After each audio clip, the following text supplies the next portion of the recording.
you did, but no, go ahead. Well, hello everyone.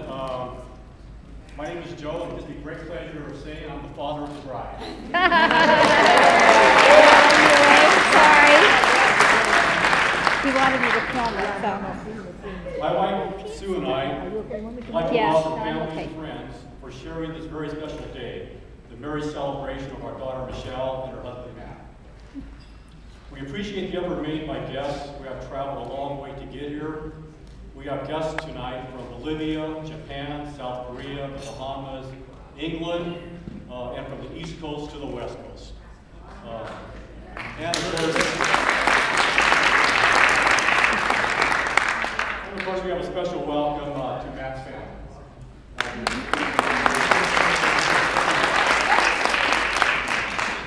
Sue and I have had the opportunity several times this year to spend time with Matt's family, and we cannot be happier to now have them as part of our family.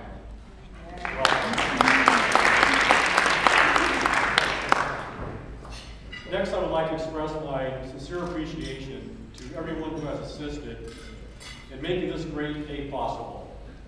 At the top of my list is my wife. Thank you for being the woman I have loved from our earliest days.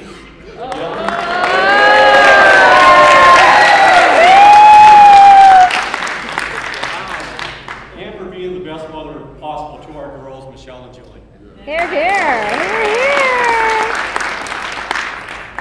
Also, many thanks tonight to my sister Sharon for helping Sue with all the wedding activities.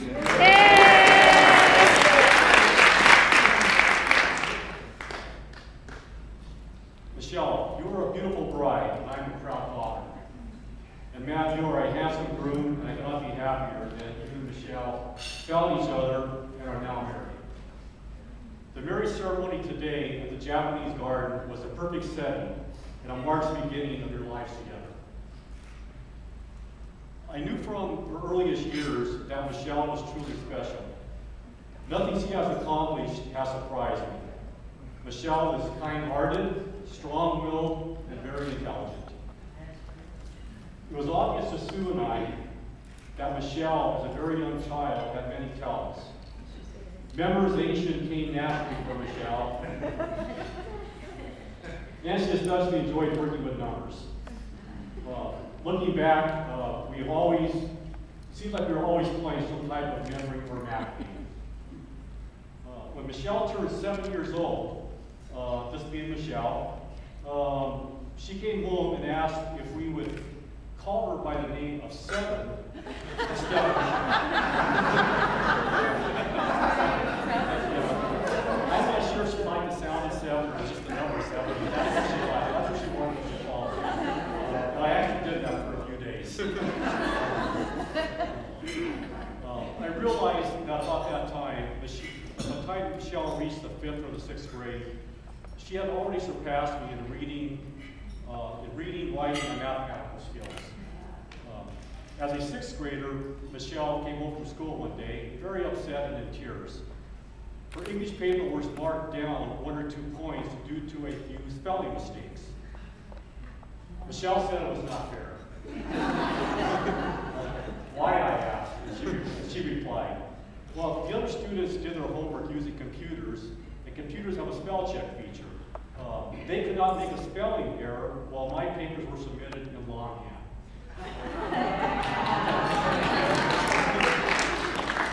It was clear early on that Michelle was also very competitive.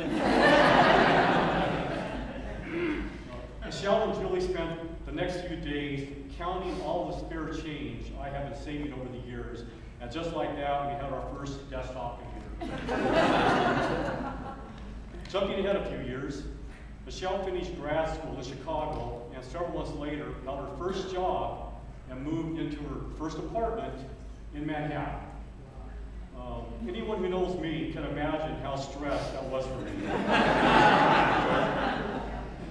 I do not remember sleeping too much in the early years, but I would not let a father's fear of the unknown hold back the growth of his daughter.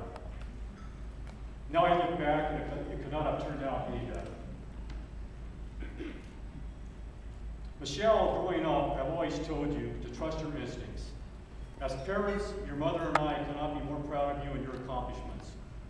always know that you have been the one most responsible for your achievements and decision-making throughout your life. The biggest decision to date, getting married to Matt. I see that. I first met Matt in New York soon after he and Michelle started to date. Michelle and Matt met while taking a class together at grad school. Matt met me at the hotel where Sue and I were staying on that trip. And I don't remember why, but Michelle and Sue were not there when we first met. Shopping. You were shopping. So we said hello, sat down at the hotel bar, had a few beers while watching sports. As it turned out, Matt was a football fan and I was more of a basketball fan, but nonetheless, it was sports. Already we got three things of common interest: Michelle, drinking beer, and talking about sports. Later in the evening, I learned Matt, like Michelle, had an unusually high expertise in the field of mathematics.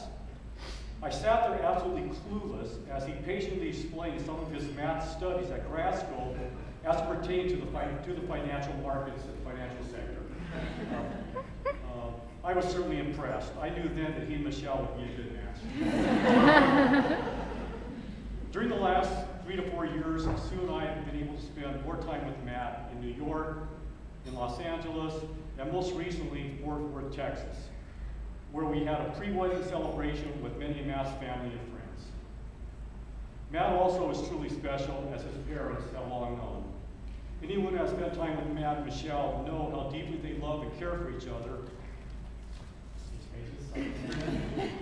Watching Michelle's behavior and sense of calmness around Matt made me respect him that much more. As Michelle's father, I could not wish for anything else in a son-in-law. Matt, welcome to the family.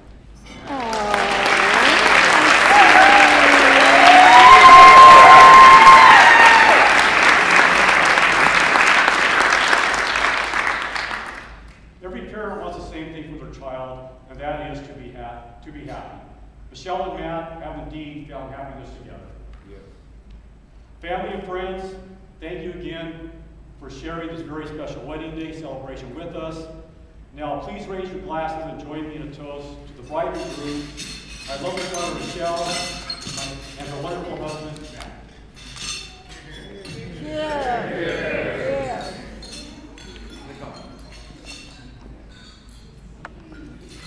Ladies and gentlemen, now please welcome to say a few words the best man, Keith Jones.